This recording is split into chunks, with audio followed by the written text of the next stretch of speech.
এই অনুষ্ঠানগুলোতে আসতে আমি চাই না, কারণ দীর্ঘকাল ধরে প্রায় 15-16 বছর ধরে আমাদের গণতন্ত্রের জন্য সংগ্রাম করতে গিয়ে, ন্যায়ের পক্ষে কথা বলতে গিয়ে, দেশের স্বাধীনতা সার্বভৌমত্বের পক্ষে কথা বলতে গিয়ে আমাদের অনেক প্রাণ চলে গেছে, অনেকে গুম হয়ে গেছে। এবং এই জুলাই মাসে আমাদের প্রায় 1000-2 ছাত্র, শ্রমিক, জনতা প্রাণ হারিয়েছে। এই অনুষ্ঠানগুলোতে যখন তাদের পরিবারের সদস্যরা আসেন,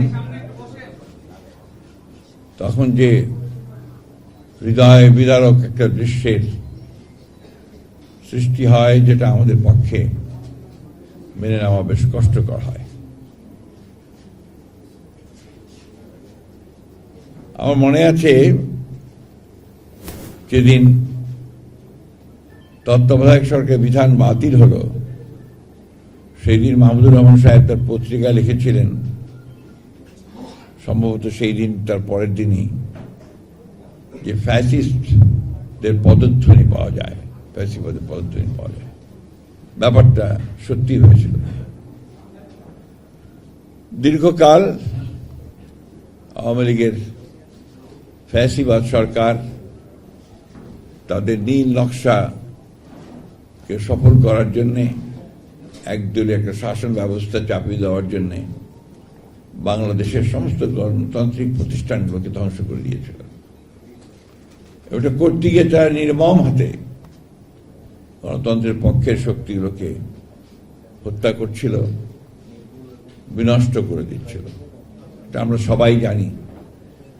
বারবার এই কথাগুলো বলার বোধহয় এই জন্য দরকার যে আমাদের স্মৃতি যেন লুপ্ত না হয়, আমরা ভুলে না যাই যে তারা আমাদের দেশের, আমাদের গণতন্ত্রের, আমাদের সন্তানদের ভবিষ্যতের এই ক্ষতিটা তারা করেছে।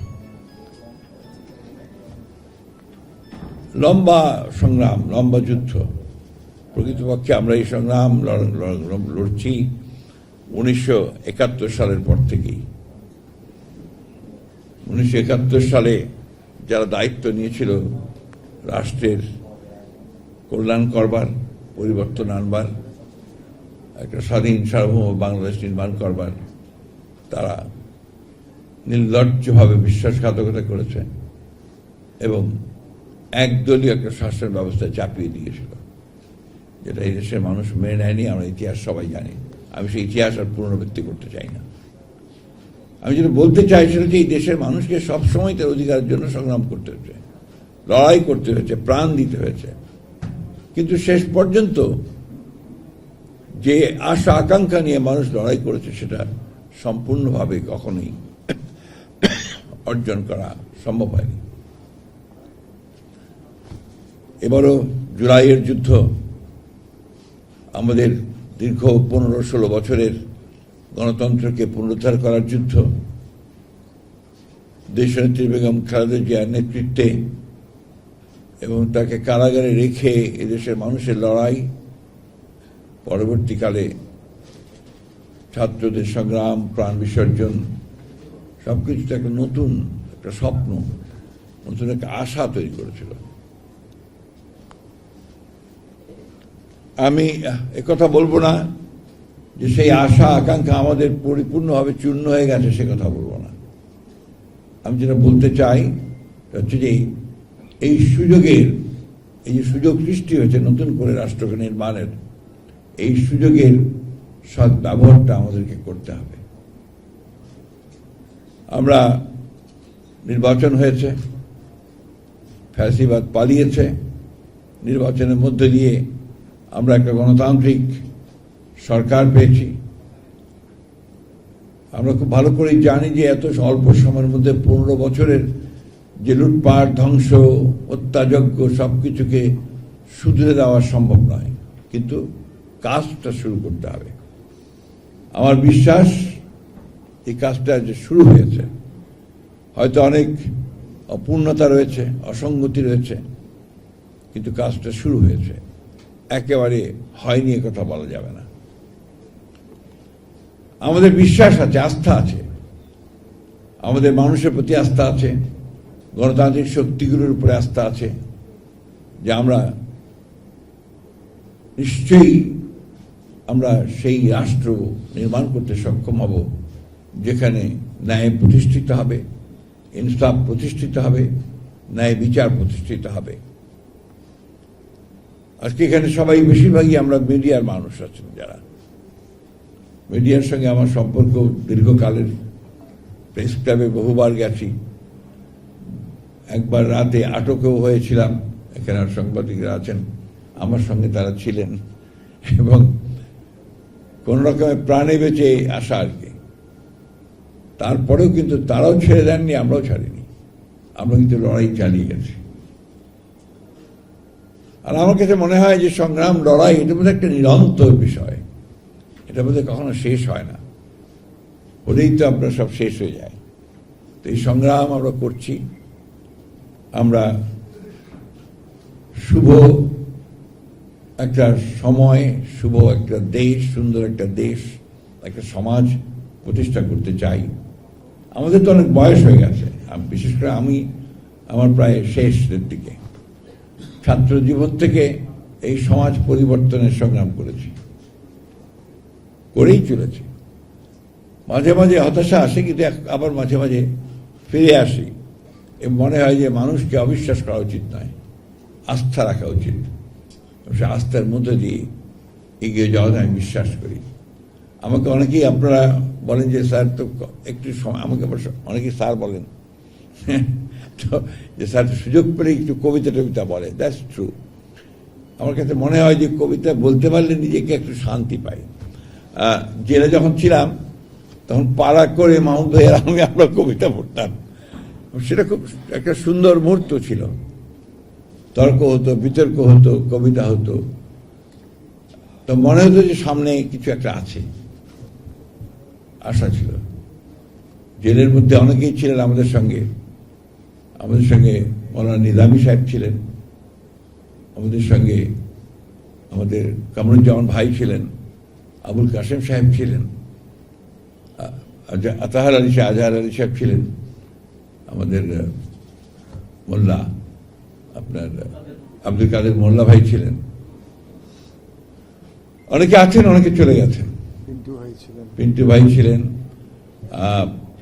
আপনার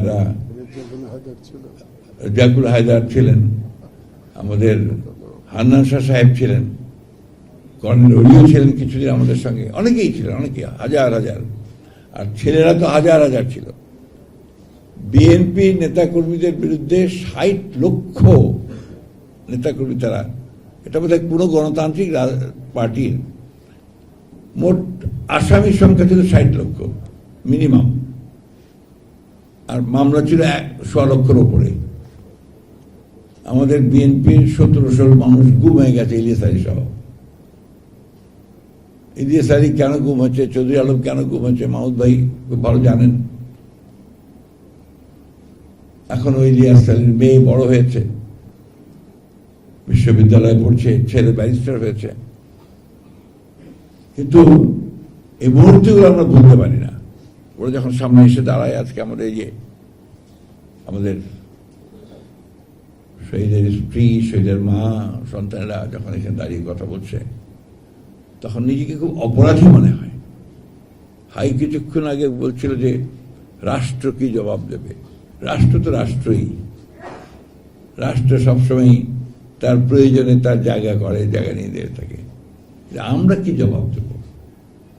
আমরা কিছুক্ষণ আগে আপনারাই বলছিলেন যে মিডিয়ার মানুষেরা, আমরা ওটা দেখতে চাই না, সেই তোষামদি, মোসাহেবি, এই জিনিসটা আর দেখতে চাই না। দুর্ভাগ্যজনকভাবে ওটাই আবার দেখতে হয়। রাজনীতিতেও একই ঘটনা ঘটে, আপনার আমলাতন্ত্রে একই ঘটনা ঘটে। Something is wrong somewhere. আমরা কেন জানি না জাতিগতভাবে আমরা বেরিয়ে আসতে পারছি না এখনো, কেন জানি না। হয়তোবা সেই ধরনের একটা বড় ধরনের একটা বিপ্লব, যে বিপ্লবের মধ্য দিয়ে আমূল পরিবর্তন হবে, এটা নিয়েও মাহমুদ ভাইয়ের সঙ্গে তর্ক হতো। মাহমুদ ভাই আমাদেরকে ব্লেম করতেন, বকা দিতেন। আমি তাকে একটা কথা বলতাম যে বিএনপি তো কোনো বিপ্লবী দল নয়, বিএনপি একটা it's a party of liberal democracy. আমরা একটা উদারপন্থী গণতান্ত্রিক রাজনৈতিক দল। আমরা বিপ্লব করি না, বিপ্লবে বিশ্বাসও করি না।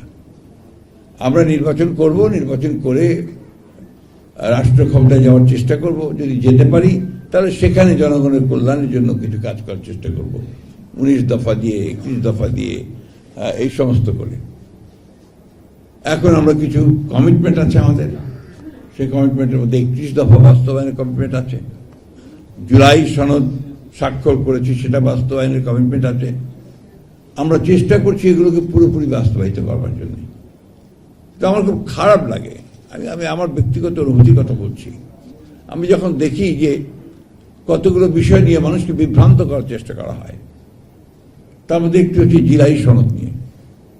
জুলাই সনদ আপনারা বের করুন, যেটা স্বাক্ষরিত সব রাজনৈতিক দলের, যেটা এগ্রিড, সেখানে কিন্তু পরিষ্কার করে বলা আছে যে বিষয়গুলোতে আমরা একমত হতে পারছি না রাজনৈতিক দলগুলো, তারা যদি নির্বাচনের মধ্য দিয়ে রাষ্ট্র পরিচালনার দায়িত্ব যায়, তাহলে তাদের ম্যানিফেস্টো অনুযায়ী তারা কাজ করবে।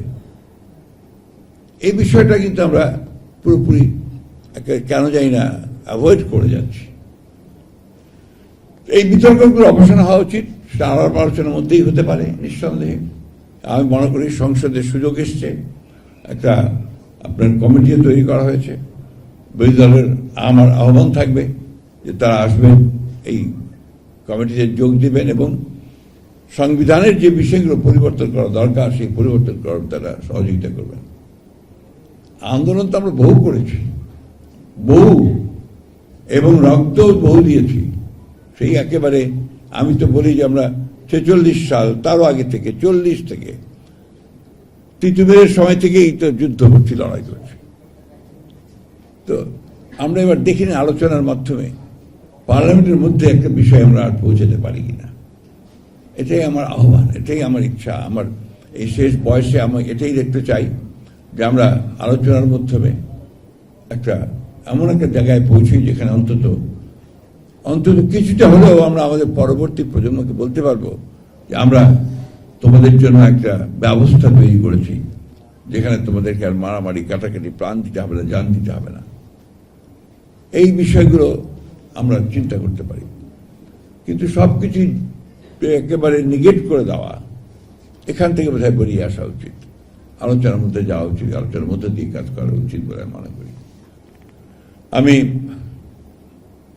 আজকে আমাদের যারা এখানে আছেন, শহীদ মাতা, শহীদ স্ত্রী, শহীদের স্ত্রী,